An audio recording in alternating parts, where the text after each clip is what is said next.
আল্লাহ আমার রব, এই রবি আমার সব। দামে দামে তুন মনে তারি অনুভব।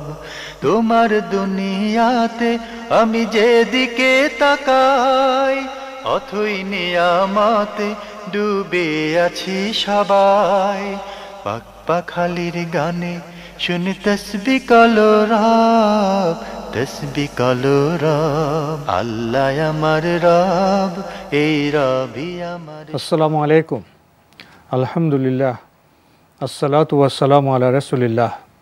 প্রিয় দর্শক, আপনারা যারা দেশে আছেন প্রবাসে, সবাইকে জানাই অনেক অনেক প্রীতি ও শুভেচ্ছা। শুরু হলো এনটিভি আয়োজিত এবং লাভ হিলুড নিবেদিত অনুষ্ঠান আপনার জিজ্ঞাসা। আপনাদের সাথে আছি আমি জয়নুল আবেদিন আজাদ। আর আপনাদের মনোজায়গা প্রশ্নের জিজ্ঞাসার জবাব দিচ্ছেন বিশিষ্ট আলেম ডক্টর মোহাম্মদ সাইফুল্লাহ। আসসালামু আলাইকুম ওয়া রাহমাতুল্লাহি ওয়া বারাকাতুহু। প্রিয় দর্শক, চলুন তাহলে জিজ্ঞাসার জগতে। শুরুতে একটি ইমেইল পাঠিয়েছেন হেলাল আহমেদ সাভার, ঢাকা থেকে। লিখেছেন, আজানের মতো কি ইকামতেরও জবাব দিতে হবে? ধন্যবাদ হেলাল আহমেদ ভাই, খুবই গুরুত্বপূর্ণ একটি প্রশ্ন করেছেন। আজানের মতো ইকামতেরও কি জবাব দিতে হবে কি না? আজান এবং ইকামত আসলে একই বিষয়। যেটা আজান সেটাই একামত। মূলত প্রথমেই একামত এবং আজান একটাই ছিল। নবী সাল্লাল্লাহু আলাইহি ওয়াসাল্লাম পরবর্তীতে একামতের আগে আরেকটি আজান বৃদ্ধি করেছেন। যখন সালাতের ওয়াক্ত হয়ে যায় তখন লোকদেরকে সালাতের ওয়াক্ত এর প্রবেশ করেছে এই মর্মে সতর্ক করার জন্য এবং জানানোর জন্য। তাই আজানেরও জবাব দিতে হবে, একামতেরও জবাব দিতে হবে। একামতের জবাব দেওয়ার বিষয়ে আলেমদের ঐকমত্য রয়েছে, যেহেতু এটা আজান। একামত যেটা, এটাও আজান, হুকুমের দিক থেকে আজানই। এখানে ইকামতের ক্ষেত্রে কাদ কামাতিস সালাহ এই শব্দ যখন বলা হবে তখন মুয়াজ্জিন যেহেতু কাদ কামাতিস সালাহ বলবে, যিনি জবাব দেবেন তিনিও কাদ কামাতিস সালাহ বলবেন। এই মাসআলার মধ্যে আলেমদের দ্বিমত আছে, ভিন্ন বক্তব্য রয়েছে।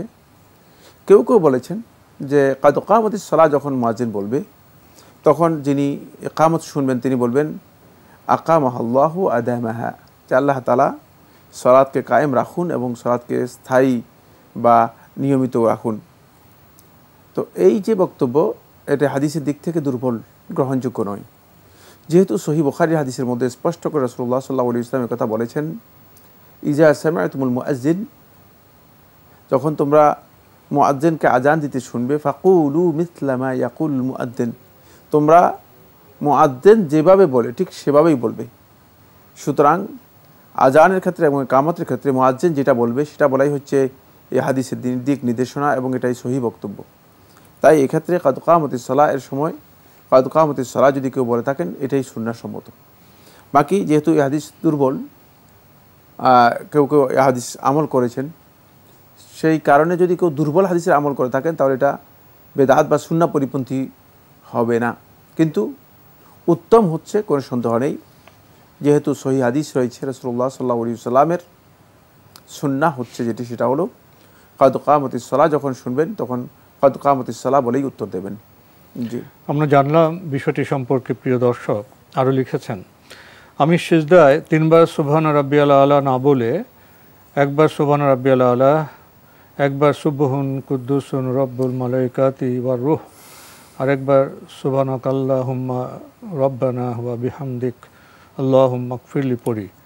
এটা কি ঠিক আছে নাকি 3 বারই সুবহানা রাব্বিয়াল আলা পড়তে হবে, জানাবেন? সুবহান রাব্বিয়াল আলা 3 বার বলার ব্যাপারে ইবনে মাজাহ একটি হাদিস বর্ণনা করেছেন তার সুনানের মধ্যে। সে হাদিস থেকে বোঝা যায় যে 3 বার বলাই হচ্ছে সুন্নাহ। যদিও হাদিসের সনদ মুতাকাল্লাম ফি, মানে সনদের মধ্যে বিতর্ক আছে আলেমদের মাঝে। জুমহুর আহলুল হাদিস, হাদিসগণের হাদিসকে দায়ী বলেছেন, কিন্তু হাদিসটি মামুল বিহি আলাল ইতলাক, মানে একেবারেই নিঃশর্তভাবে আহলুল ইলমদের কাছে মামুল বিহি, আমলযোগ্য হাদিস। ফলে সুবহান রাব্বিয়াল আলা এই তাসবিহ 3 বার বলবেন, এটাই সুন্নাহ। এরপরে আপনি যদি অন্য তাসবিহ পড়ার সুযোগ পান তাহলে অন্য তাসবিহগুলো বলতে পারেন, যেগুলো আপনি বলেছেন সেগুলো সহিহ সনদে বর্ণিত হয়েছে, সেগুলো বলতে পারবেন আল্লাহর পর ওগুলো অতিরিক্ত বলতে বলবেন। জি, আমরা জানলাম বিষয়টি সম্পর্কে। প্রিয় দর্শক, আরও একটি ইমেল পাঠিয়েছেন রাবিয়া সুলতানা রুমা, লিখেছেন, আমার বাবা অসুস্থতার জন্য আমাদের এলাকার একজন লোকের কাছ থেকে একটি গাছের শিকড় বা গাছের কিছু অংশ নিয়েছেন। লোকটি আমার বাবাকে সেটি শরীরে বেঁধে রাখতে বলেছেন, আর আমার বাবাও সেটি শরীরে বেঁধে রেখেছেন। গাছটি বাঁধার পর থেকে বাবার সে রোগের আর কোনো লক্ষণ দেখা দেয়নি বলে আমার মা আমাকে বলেছেন। আমার বাবা বিশ্বাস করেন আল্লাহই সকল রোগ সারানোর মালিক। গাছটি বেঁধেছেন শুধু চিকিৎসা হিসেবে। আমার প্রশ্ন হলো, আমার বাবার কাজটি কি ঠিক হচ্ছে? গাছ বেঁধে রাখাতে কি শিরক হবে? এভাবে কিছু বেঁধে রাখলে সেটা কি আদৌ আমাদের শরীরে কোনো প্রভাব ফেলতে পারে? আর যদি কোনো উপকার পাওয়া যায় সেটা ব্যবহার করা যাবে কি? যদি ঠিক না হয় তাহলে দয়া করে কিছু নসিহত করবেন গাছটি খুলে ফেলার জন্য, কারণ এটা তো ইমানের সাথে জড়িত বিষয়। ধন্যবাদ আপনাকে, আপনি খুবই গুরুত্বপূর্ণ প্রশ্ন করেছেন এবং আপনি এটাও বলেছেন যে যদি কাজটি ইসলামী শরীয়তে অনুমোদিত না হয়, শরিয়াসম্মত না হয়, তাহলে এ বিষয়ে কিছু নসিহত করার জন্য, যেহেতু এটি ঈমানের সাথে জড়িত বিষয়। প্রথম কথা হচ্ছে গাছের ব্যাপারে, এই যে শরীরের মধ্যে তাগা ঝুলানো, গাছ ঝুলানো অথবা অন্য এই জাতীয় কোনো জিনিস, যেমন দেখা যাচ্ছে তাবিজ ঝুলানো অথবা কড়ি ঝুলানো ইত্যাদি ইত্যাদি, এগুলো রাসূলুল্লাহ সাল্লাল্লাহু আলাইহি ওয়াসাল্লাম স্পষ্ট করে হাদিসের মধ্যে শিরক বলেছেন। এই মর্মে একটি দুটি হাদিস নয়, এই মর্মে অনেকগুলো হাদিস রয়েছে। সবগুলো হাদিসের মধ্যে আল্লাহ নবী সাল্লাল্লাহু আলাইহি ওয়াসাল্লাম স্পষ্ট করে বলেছেন এগুলো শিরক। ইন্নামাত তামাইম ওয়ার রুখা ওয়াত্তি ওয়ালাতা শিরকুন। রাসূলুল্লাহ সাল্লাল্লাহু আলাইহি ওয়াসাল্লাম একেবারে স্পষ্ট করে এগুলো শিরক যে কথাটি উল্লেখ করে দিয়েছেন। সুতরাং এটি যদি কেউ এই আকীদা পোষণ করে যে এটা চিকিৎসা, ভালো আল্লাহ তাআলা করে দেবেন, তো চিকিৎসা বিজ্ঞান আদৌ কি কোথাও একথা প্রমাণ করেছে যে এ ধরনের গাছ ঝুলাই দিলে গায়ের সাথে তাহলে কোনো ব্যক্তি ভালো হবে? যেহেতু এটা কোথাও প্রমাণিত হয়নি, কোনো অভিজ্ঞতার মাধ্যমে প্রমাণিত হয়নি, বরং চিকিৎসা বিজ্ঞানও এটা প্রমাণ করেছে যে মেডিকেল সায়েন্স হোক, সেটা মেডিকেল সায়েন্সের বিভিন্ন ধরন আছে। একটা ইউনানি পদ্ধতি রয়েছে, একটা ভেষজ পদ্ধতি রয়েছে, একটা দেশীয় মানে এটাকে কি বলা হয়, তাকে গাছগাছালি কবিরাজি পদ্ধতি রয়েছে, আরেকটা মানে চাইনিজ একটা পদ্ধতি আছে চিকিৎসা বিজ্ঞানের, আরেকটা জার্মানি হোমিওপ্যাথিক যেটা রয়েছে সেটা রয়েছে, আরেকটা অ্যালোপ্যাথিক যে চিকিৎসা পদ্ধতি সেটা রয়েছে। কোনো চিকিৎসা বিজ্ঞানে আদৌ এই কথা কোথাও আসেনি যে মানে গায়ের মধ্যে একটা গাছ যদি কেউ ঝুলাই রাখে তাহলে সে ব্যক্তির এই গাছ ঝুলানোর কারণে সে সুস্থ হয়ে যাবে, বা চিকিৎসা বিজ্ঞানে কথা প্রমাণিত হয়েছে যে এটা ঔষধ না, এটা কোথাও আসেনি। সুতরাং এমন কোনো বিষয় যেটাকে না চিকিৎসা বিজ্ঞানে না ইসলামী শরীয়তে যেটাকে আসবাব হিসেবে কারণ হিসেবে চিহ্নিত করেনি, সেটাকে কারণ হিসেবে চিহ্নিত করা এবং সেটাকে সুস্থতার কারণ মনে করা, এটা শিরক। এটা শিরকে আসগর বলা হয়, এটা ছোট শিরক। এই প্রকারের কাজটি হচ্ছে ছোট শিরক।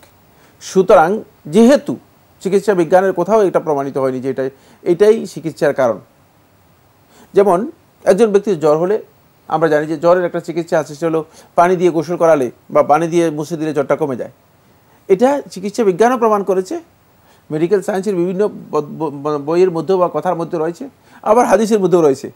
রাসূলুল্লাহ সাল্লাল্লাহু আলাইহি ওয়াসাল্লাম বলেছেন যে তোমরা তোমাদের জ্বর হলে সেটাকে পানি দিয়ে ঠান্ডা করে দাও।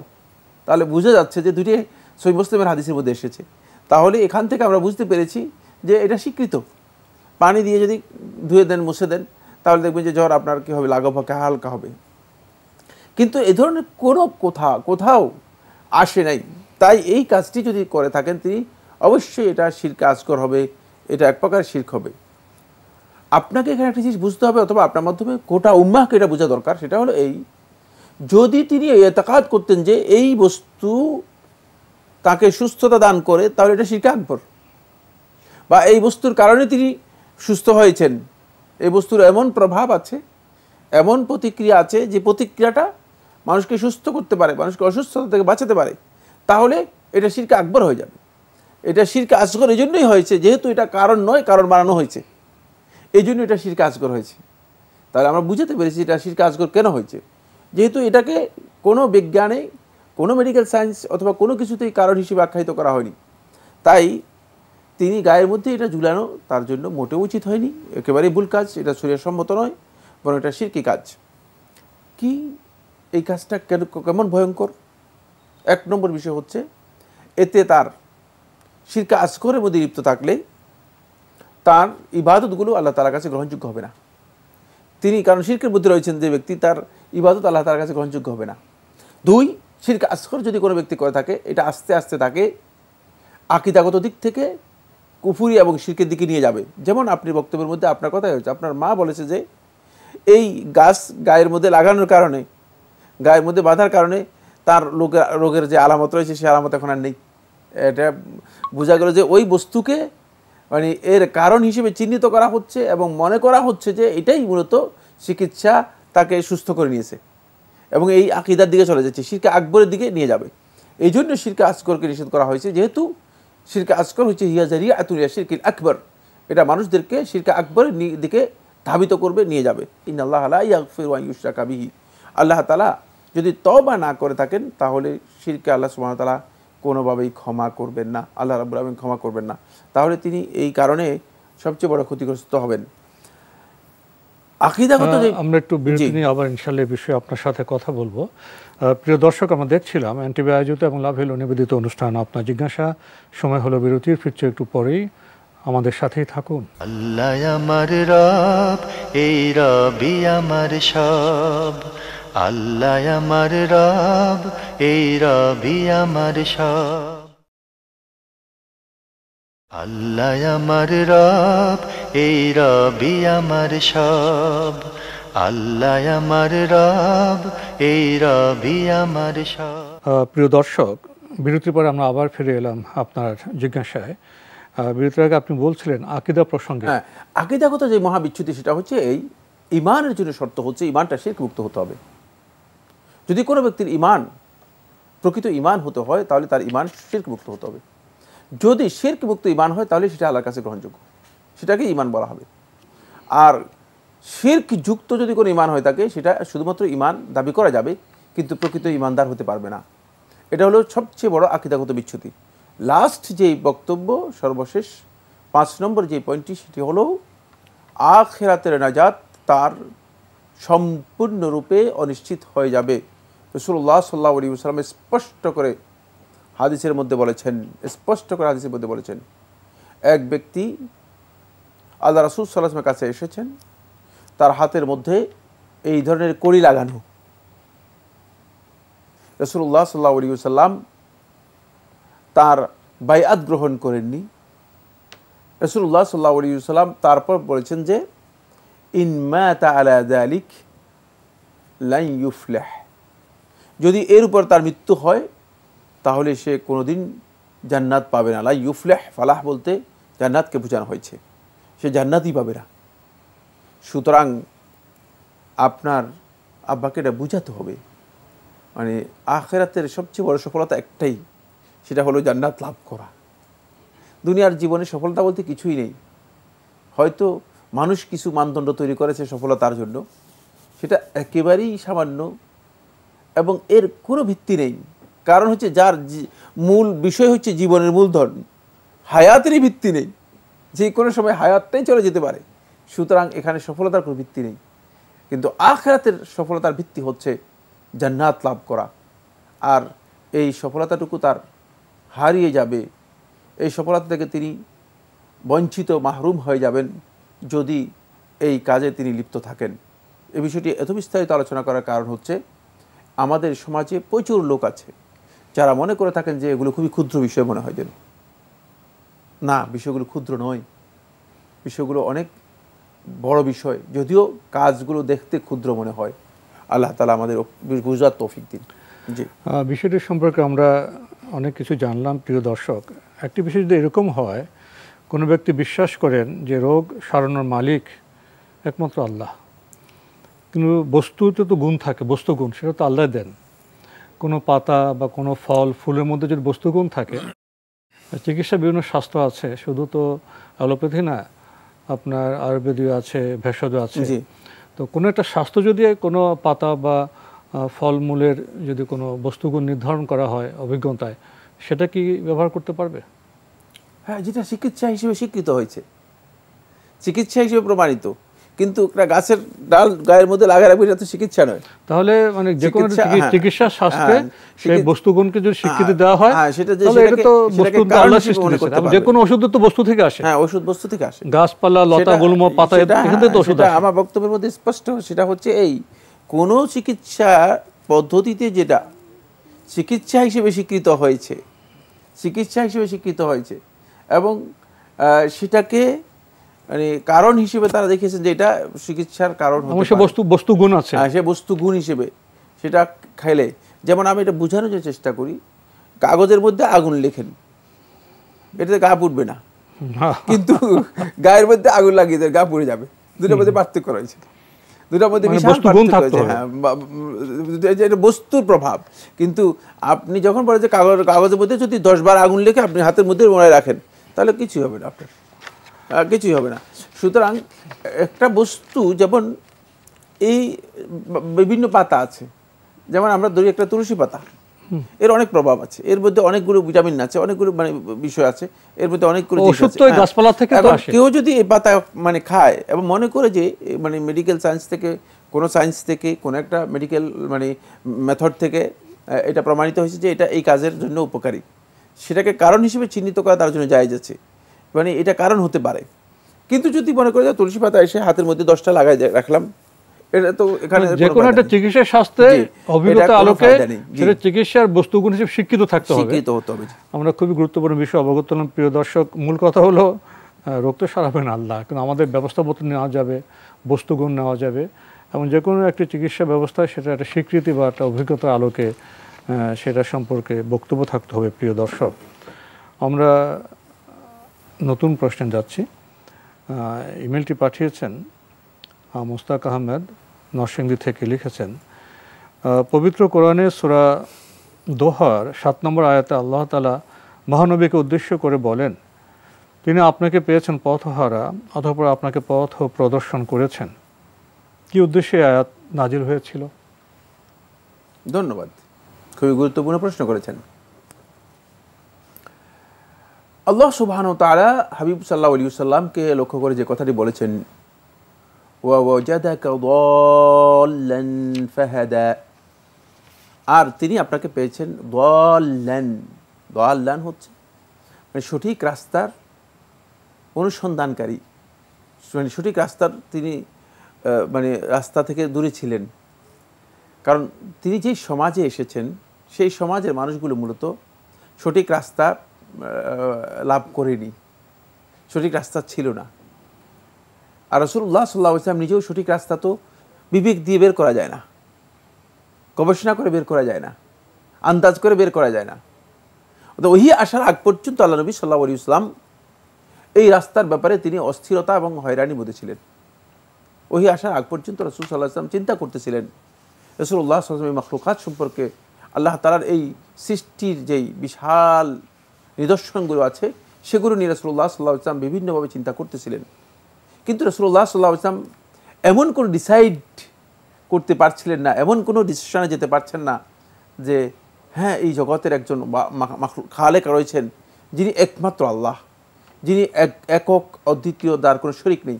এটা ডিসাইড করতে হলে ওহী ছাড়া সম্ভব নয়, কারণ তিনি কাবা শরীফের মানে আল্লাহর ঘরের মধ্যে দেখেছেন 360টি মূর্তি, আর মানুষ এই মূর্তিগুলোর কাছেই চাচ্ছে, এই মূর্তিগুলোর কাছে মানুষ কি করতেছে, তাদের বিভিন্ন উপাসনা, বিভিন্ন দরখাস্ত, প্রার্থনা এগুলো করে যাচ্ছে। ফলে এখানে আল্লাহ রাব্বুল আলামিন আল্লাহ রাসূলকে ওহীর মাধ্যমে যে হেদায়েত দিয়েছেন, হেদায়েতের অনুগ্রহের বই প্রকাশ করার জন্য আল্লাহ সুবহানাহু ওয়া তাআলা এভাবে বলেছেন যে হেদায়েত যদি আপনার কাছে না আসতো তাহলে রাস্তা থেকে আপনি নিজেও বিচ্যুত হয়ে যেতেন। হক স্পষ্ট হচ্ছে না, হকটা যখন আল্লাহর পক্ষ থেকে ওহী আসলো তখন ওহীর মাধ্যমে আল্লাহ সুবহানাহু ওয়া তাআলা রাসূল সাল্লাল্লাহু আলাইহি ওয়াসাল্লামকে হেদায়েতের যেই দিকটি রয়েছে সেই দিকটি স্পষ্ট করে জানিয়ে দিলেন। এটা হচ্ছে আল্লাহ সুবহানাহু ওয়া তাআলার পক্ষ থেকে ফি মাউদিল ইমতিনান, অনুগ্রহের মানে জায়গায় আল্লাহ সুবহানাহু ওয়া তাআলা উল্লেখ করেছেন। যেহেতু রাসূলের উপর এখানে কি কি অনুগ্রহ আল্লাহ তাআলা করেছেন, তার মধ্যে একটি হচ্ছে রাসূল সাল্লাল্লাহু আলাইহি ওয়াসাল্লাম সঠিক হেদায়েতের যে রাস্তা, সেই রাস্তা রাসূলের কাছে স্পষ্ট ছিল না। হেদায়েত কোরআন বা ওহী আসার আগে রাসূল অনুসন্ধান করছিলেন কিন্তু ছিল না সেটা। ওহীর মাধ্যমে এরপরে আল্লাহ সুবহানাহু ওয়া তাআলা ওহী দিয়ে রাসূল সাল্লাল্লাহু আলাইহি ওয়াসাল্লামকে হেদায়েতের রাস্তা দেখিয়ে দিয়েছেন। আমরা জানলাম বিষয়টি সম্পর্কে। প্রিয় দর্শক, আমাদের হাতে আরও একটি ইমেল পাঠিয়েছেন প্রকৌশলী মোহাম্মদ মুজিবুর রহমান, চট্টগ্রাম থেকে লিখেছেন, আমরা জানি পবিত্র কোরআন শরীফ তেলাওয়াত করার পূর্বে ওযু করতে হয়। বর্তমান ডিভাইস যেমন মোবাইল, ল্যাপটপ বা কম্পিউটারে সহজে কোরআন তেলাওয়াত করা যায়। প্রচলিত আছে ডিভাইসে কোরআন তেলাওয়াত করার জন্য ওযু করা আবশ্যক নয়। এ কথা কি ঠিক? হ্যাঁ, কোরআনে কারীমের মুসহাফ স্পর্শ করার জন্য ওযু করার ব্যাপারে আলেমদের বক্তব্য রয়েছে।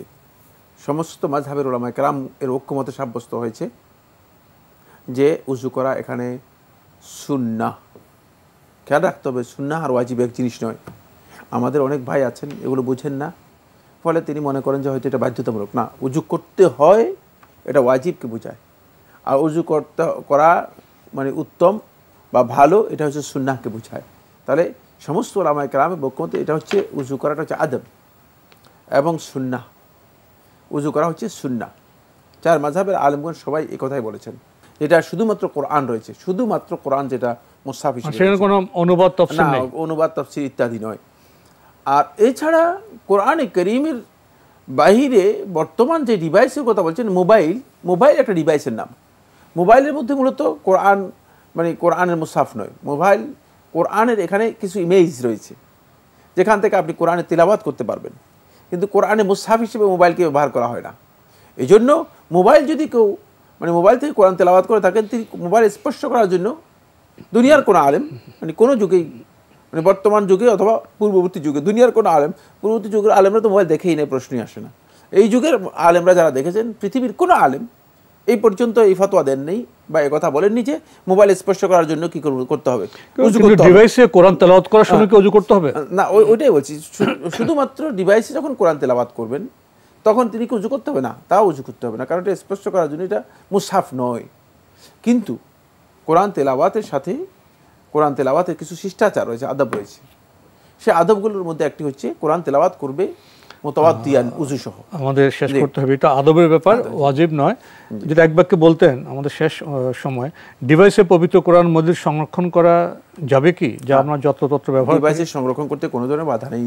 জি, আমরা জানলাম। তো আজকে আমাদের এখানে শেষ করতে হচ্ছে। আপনাকে অনেক ধন্যবাদ। আপনাকে অনেক ধন্যবাদ। প্রিয় দর্শক, আমরা দেখছিলাম এনটিভি আয়োজিত এবং লাভেল নিবেদিত অনুষ্ঠান আপনার জিজ্ঞাসা। আমাদের অনুষ্ঠান আপনারা এনটিভি অনলাইনেও দেখতে পারবেন। ভিজিট করুন www.ntvbd.com। এছাড়া ইউটিউবে এবং আমাদের ভেরিফাইড ফেসবুক পেজে অনুষ্ঠান দেখতে পারবেন। মাসহাব, ডিভাইস পার্থক্য বুঝলাম। কোরআন তেলাওয়াতের আগে ওযু করাটা আদব, করতে হবে এমন নয়, এই বিষয়টা আমাদের কাছে স্পষ্ট হলো। চিঠি লিখুন, প্রশ্ন পাঠান আমাদের ঠিকানায়। পরিচালক আপনার জিজ্ঞাসা, এনটিভি, বিএসসিসি ভবন, ৭ম তলা, ১০২ কাজী নজরুল ইসলাম এভিনিউ, কারওয়ান বাজার, ঢাকা ১২১৫। ইমেল অ্যাড্রেস আপনার জিজ্ঞাসা @ntvbd.com। মহান আল্লাহ আমাদের সবাইকে নিরাপদে রাখুন, রাখুন শান্তিতে। আসসালামু আলাইকুম। আল্লাহ আমার রব, এই রবি আমার সব, দামে দামে তুন মনে তারি অনুভব। আল্লাহ আমার রব, এই রবি আমার সব।